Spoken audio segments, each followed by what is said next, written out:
Bismillahirrahmanirrahim. Bienvenue, chers étudiants, dans la quatrième et la dernière partie du cours Hypertension portale. Donc, comme dernier titre, on va aborder les étiologies et bien sûr la conduite thérapeutique devant une HTP, devant une hypertension portale. Vous allez trouver, comme d'habitude, tous les supports dans la description à télécharger. Je vous invite toujours à abonner, chers amis, pour recevoir ces vidéos durant toute l'année. Et toujours, n'oublie pas un j'aime, un maximum de partage afin que ces vidéos vont atteindre le maximum des étudiants le plus tôt possible. Donc, deux derniers titres et étiologies. Quelles sont les causes de l'hypertension portale? Et on a trois niveaux. Ça, on a vu précédemment dans la première partie comme rappel anatomique.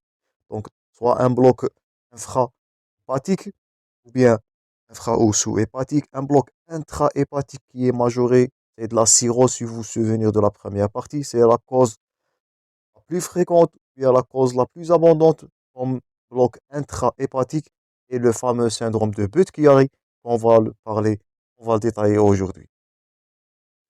Donc, les étiologies, on va commencer premièrement par les blocs infrahépatiques.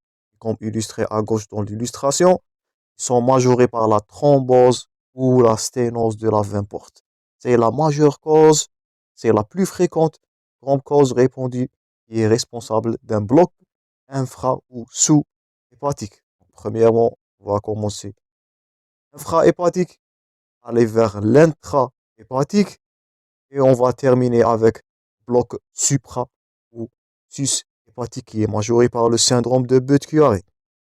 Premièrement, pour bloc en cause, étiologie de bloc infrahépatique, on a premièrement, ça c'est à noter, c'est la thrombose de la veine porte. Généralement, c'est une pyélophlébite qui est de causes multiples, soit un syndrome myéloprolifératif, ou une état thrombogène, ou un carcinose hépatocellulaire. Mais sa majeure cause à retenir, c'est la thrombose de la veine porte. Cette thrombose, elle est causée parfois par des infections, soit du cathétérisme ombilical, parfois c'est le traumatisme, donc n'importe quelle cause, elle peut mener à une thrombose de la veine porte. Parfois, je répète, cette thrombose, elle est due, ou bien elle est congénitale, c'est une malformation congénitale chez l'enfant, ça est appelé l'agénésie de la veine porte ou le rétrécissement de la veine porte. Donc, tout défaut, toute pathologie qui va toucher soit traumatique, soit carcineuse, soit congénitale, qui va léser, ou bien qui va sténoser, qui va causer la thrombose de la veine porte, c'est la première cause d'un bloc infra ou bien sous-hépatique et qui va donner une hypertension portale. La deuxième cause, c'est l'invasion tumorale par le CHC, la carcinose ou bien le carcinose hépatocellulaire. Et notez bien, ce qui caractérise, ça c'est à noter, on va le détailler très prochainement dans le cours du cancer du foie. Donc, le carcinome hépatocellulaire, il est très envahissant, il est caractérisé par l'invasion des structures sous-jacentes, surtout les veines sus-hépatiques et la veine porte. Et ça, ce qui donne un caractère de malignité, bien un critère de sévérité du carcinose hépatocellulaire.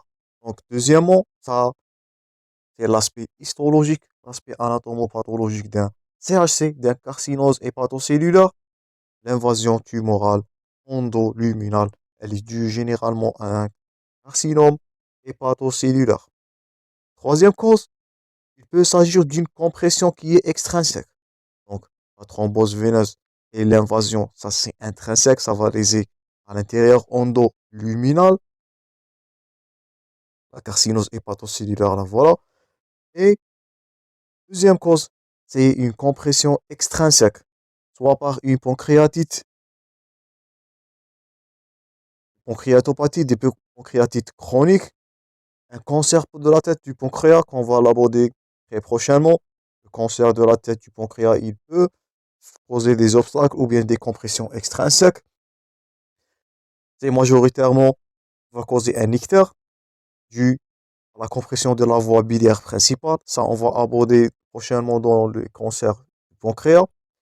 Ou bien parfois des adénopathies. Donc des adénopathies cancéreuses peuvent causer une compression extrinsèque sur la veine porte et ça va donner un bloc infrahépatique, la tuberculose. Et n'oublie pas les étiologies qui sont idiopathiques, un bloc infrahépatique qui est idiopathique. Donc si on résume premièrement l'étiologie d'un bloc infrahépatique, notez bien la thrombose veineuse causée par de multiples agents déclencheurs. Deuxièmement, envahissement par un carcinome hépatocellulaire CHC. On va voir très prochainement la compression extrinsèque, c'est les pancréatopathies. On va les aborder dans le chapitre des pathologies pancréatiques. Pancréatite aiguë, parfois des adénopathies. Donc, les ganglions vont être envoyés, des adénopathies, et la tuberculose. On va aborder ça dans la tuberculose intestinale et tuberculose extra-intestinale. Dernièrement, n'oublie pas les causes idiopathiques. Donc, toute pathologie qui va causer une élévation de la pression, un bloc infrahépatique, c'est parmi les premières causes de l'hypertension portale. Deuxièmement, le bloc intrahépatique. Et bien sûr, là, l'obstacle, il est intrahépatique comme leur nom indique. Et notez bien, c'est le mécanisme le plus fréquent. Donc, la majorité de l'hypertension portale, en majorité des cas, c'est le mécanisme le plus fréquemment répandu, c'est un bloc intrahépatique. Et la majeure cause, comme on a vu précédemment, c'est de la cirrhose. Donc, qui est notre intitulé, notre prochain cours qui serait intitulé sur cirrhose. Donc la cirrhose, c'est la majeure cause d'un bloc intrahépatique. C'est la majeure cause d'une hypertension portale. Deuxièmement, c'est de l'hémochromatose. On note aussi la cirrhose biliaire principale ou la cirrhose biliaire secondaire. Donc là, vous voyez, ça, c'est de la fibrose. Donc ça, c'est de la cirrhose. Ou bien des maladies veineuses occlusives.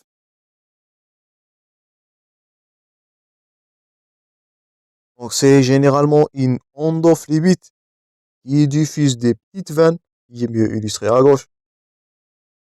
Elle va entraîner une congestion des veines centro-lobulaires, nécrose plus ou moins qui est étendue des hépatocytes précentrolobulaires, et dernièrement, elle va causer une hypertension portale.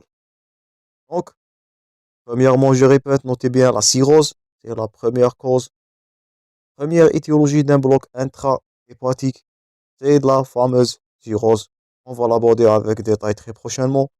Deuxièmement, notez bien la cirrhose biliaire, soit principale ou secondaire, les tumeurs hépatiques, soit primitives ou secondaires, et on va aborder avec détail ça dans le CHC, le carcinose ou bien le carcinome hépatocellulaire, les maladies veineuses occlusives, endophlébite des petites veines qui va causer l'élévation de la pression intrahépatique, et bien sûr de suite là, hypertension portale, et dernièrement comme dernière étiologie, c'est la piliose hépatique qui est mieux illustrée là en radiologie. Donc la piliose hépatique, c'est la dilatation du sinusoïde en amont d'une obstruction de la jonction entre sinusoïde et de la veine centrolobulaire, comme on a vu précédemment, si vous vous souvenez des nodules de régénération. Elle est retrouvée comme affection cachexisante, personnes sous stéroïdes ou androgènes ou des produits anabolisants, et chez les patients qui sont subis ou bien qui ont eu une transplantation rénale ou bien qui sont recevant de l'azatioprine. Donc si on récapitule, deuxième cause, les blocs intrahépatiques, cirrhose premier plan, hémochromatose, carcinome hépatocellulaire, les maladies veineuses occlusives suivies par la péliose hépatique qui est causée par de multiples facteurs. On n'oublie pas les blocs pré-sinusoïdaux qui sont dus généralement à la bilharziose. Donc, je vous invite à consulter le cours de bilharziose et de la bilharziose hépatique. On a vu ça comme complication dans la schistosomose ou bien bilharziose comme complication. On note là la bilharziose hépato-splénique qui est la cause la plus fréquente dans le monde, et elle détermine une hypertension portale sans, ça c'est à retenir, sans insuffisance hépatocellulaire ni de cholestase. Donc, la complication majeure comme bloc pré-sinusoïdal, notez bien, en premier plan, c'est de la bilharziose. D'autres étiologies, c'est, ça vous voyez, c'est la bilharziose, fréquemment répandue en Afrique. C'est la maladie d'Hodgkin, ou bien les lymphomes hodgkiniens. On peut noter aussi la myélosclérose, la sarcoïdose qu'on va aborder en pneumologie. Donc, ce sont des adénopathies là et parmi les manifestations, la compression ou bien les blocs pré-sinusoïdaux, on a la fibrose hépatique congénitale et on note des maladies ou bien maladies professionnelles comme l'intoxication à l'arsenic. On note aussi la maladie de Wilson, la surcharge en cuivre. Ça, c'est le fameux aspect de l'anneau en Kaiser-Fischer. Donc, je répète, cet anneau, il est rencontré dans la maladie de Wilson. Donc, ça, c'est de l'anatomopathologie. C'est la surcharge en cuivre, la fameuse maladie de Wilson. Elle peut être aussi cause des blocs pré-sinusoïdaux. Aussi, les maladies veineuses occlusives aiguës, les hépatites fulminantes. Donc, quand vous voyez là la description des cellules hépatiques et la stéatose aiguë gravidique. Ou bien c'est stéatose veut dire gras, donc c'est le foie gras et ça va être une cause d'un bloc pré-sinusoïdal. Donc, deuxième étiologie comme bloc intrahépatique, notée majoritairement, c'est la cirrhose, l'hémochromatose. Et n'oubliez pas les blocs pré-sinusoïdaux. La bilharzose qui est la majeure cause, maladie d'Hodgkin. Notez bien la maladie de Wilson. Donc, ce sont des causes fréquemment répandues. Donc, faites attention dans vos cas cliniques. L'étiologie à impliquer devant un bloc pré-sinusoïdal, c'est la bilharziose en premier plan, surtout si c'est le terrain venir d'un pays endémique. Aussi la maladie d'Hodgkin, la myélosclérose, la sarcoïdose. On va l'aborder en pneumologie, maladie de Wilson, maladie veineuse occlusive, les hépatites fulminantes. Faites attention et la stéatose aiguë gravidique. Dernièrement, dernière localisation, c'est les blocs suprahépatiques et elle est majorée par le fameux syndrome de Budd-Chiari. Donc, comme définition, la pathologie du syndrome ou bien le syndrome de Budd-Chiari, il est défini, donc ça c'est annoté par l'occlusion au moins deux veines sus-hépatiques. Donc là, on note qu'il existe trois veines sus-hépatiques. Une seule thrombose d'une seule veine, elle n'est pas suffisante de causer une hypertension portale. Ça, c'est à noter. Donc, s'il existe une occlusion ou bien une seule pathologie, une thrombose d'une seule veine sus-hépatique, je répète, elle n'est pas suffisante de causer une hypertension portale. Pour que le syndrome de Budd-Chiari s'installe, il faut l'occlusion au moins de deux veines sus-hépatiques. L'obstacle, là, il peut s'agir d'une thrombophlébite, une compression ou un envahissement néoplasique. Donc, c'est le carcinome hépatocellulaire ou bien une atteinte des veines sus-hépatiques, une pathologie au niveau du diaphragme.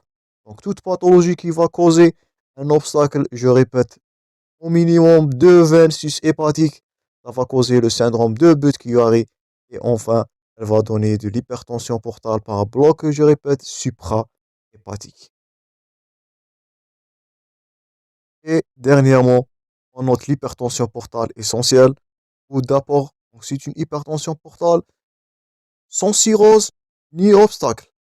Elle se traduit par un bloc intrahépatique qui va entraîner des hémorragies digestives par rupture de varices œsophagiennes. Je vous invite à consulter la partie précédente où on avait vu la rupture de ces varices œsophagiennes comme majeure cause, majeure complication, cause de décès malheureusement. Elle est caractérisée aussi par une splénomégalie qui est constante cette fois-là, avec de l'hypersplénisme qu'on a vu précédemment. Donc, à retenir, majeure cause. Donc, on commence par un bloc sus-hépatique ou bien sous-hépatique. La majeure cause, c'est la thrombose ou la sténose du veine porte. Deuxièmement, comme bloc intrahépatique, on note deux cas, l'hypertension qui est causée par la cirrhose ou bien l'hypertension portale non cirrhotique On avait dit qu'elle est appelée l'HTP essentiel ou l'HTP d'apport. Parfois, c'est des fibroses hépatiques congénitales. Et bien sûr, le bloc sus-hépatique, il est causé par le fameux syndrome de Budd-Chiari ou bien une compression, une pathologie au niveau du diaphragme. Donc, trois étages, donc grandes pathologies à évoquer selon l'étage ou le lieu de la, le bloc ou bien de la compression, soit sus, soit intra, soit sous-hépatique. Dernier titre avant de conclure ce cours, c'est bien sûr l'application thérapeutique. Et notez bien, les objectifs de traitement ou bien d'application thérapeutique, c'est la correction du syndrome hyperkinétique. Donc, on avait dit que c'est un mécanisme de compensation, mais malheureusement, il est rapidement défaillant. Il va être contributif à la genèse de l'hypertension portale.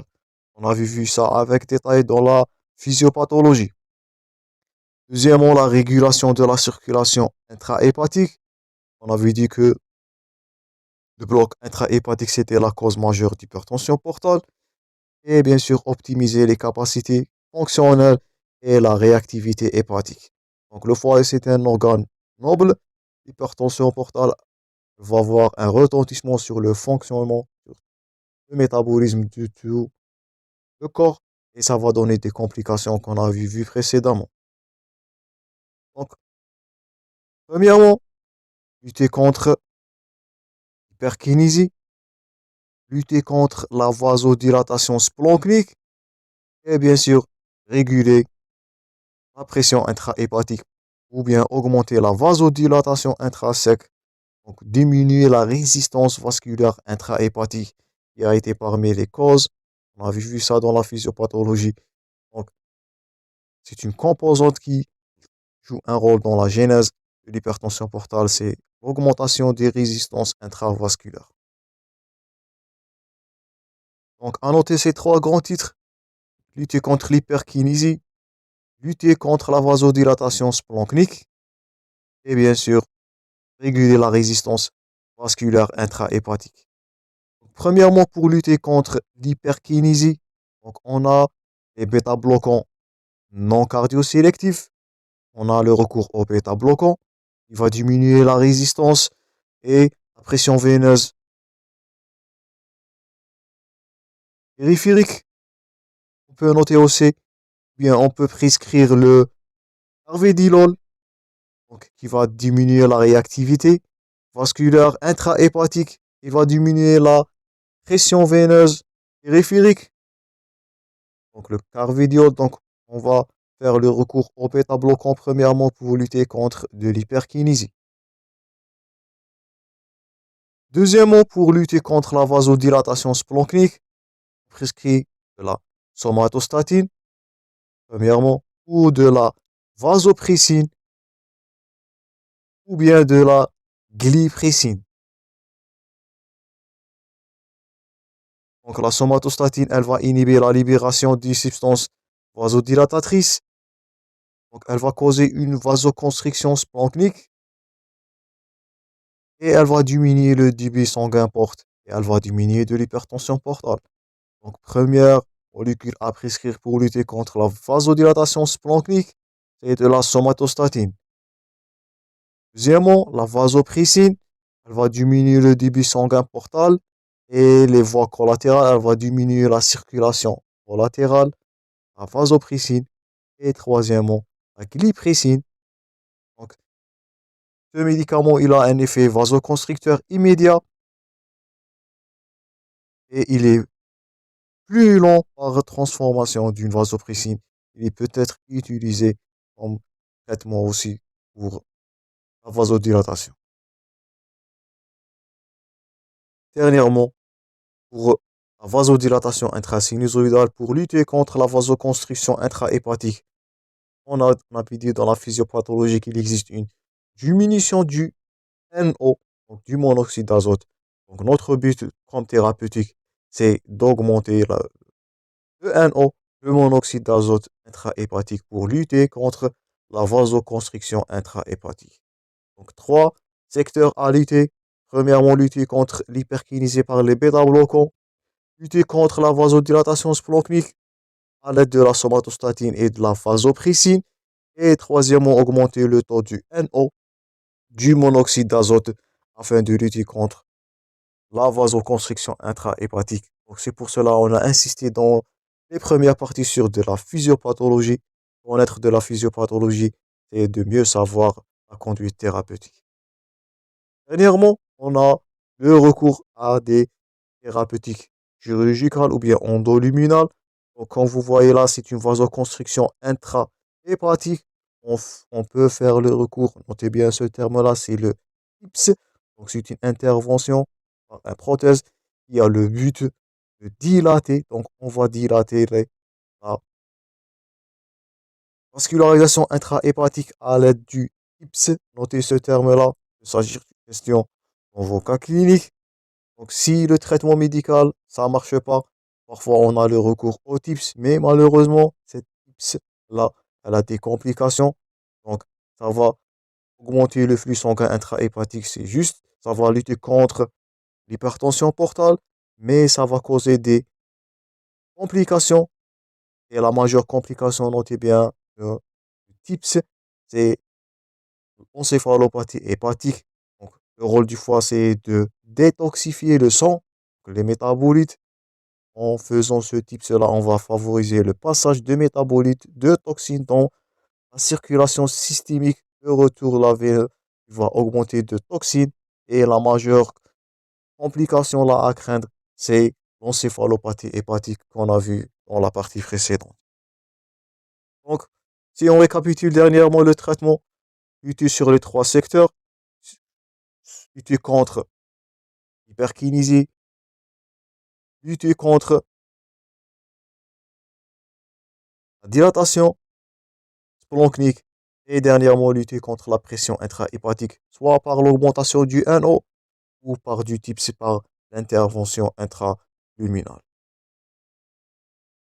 Dernièrement, en conclusion, l'hypertension portale, notez bien, elle a des composantes dynamiques et des composantes spastiques qu'on a vu dans la physiopathologie. Notez bien le rôle du NO et de l'endothéline. On a vu précédemment et malheureusement aucun traitement spécifique est disponible actuellement. Donc, tout ce qu'on peut faire, c'est de lutter contre les trois composantes qu'on a vu précédemment. Je vous invite à les noter.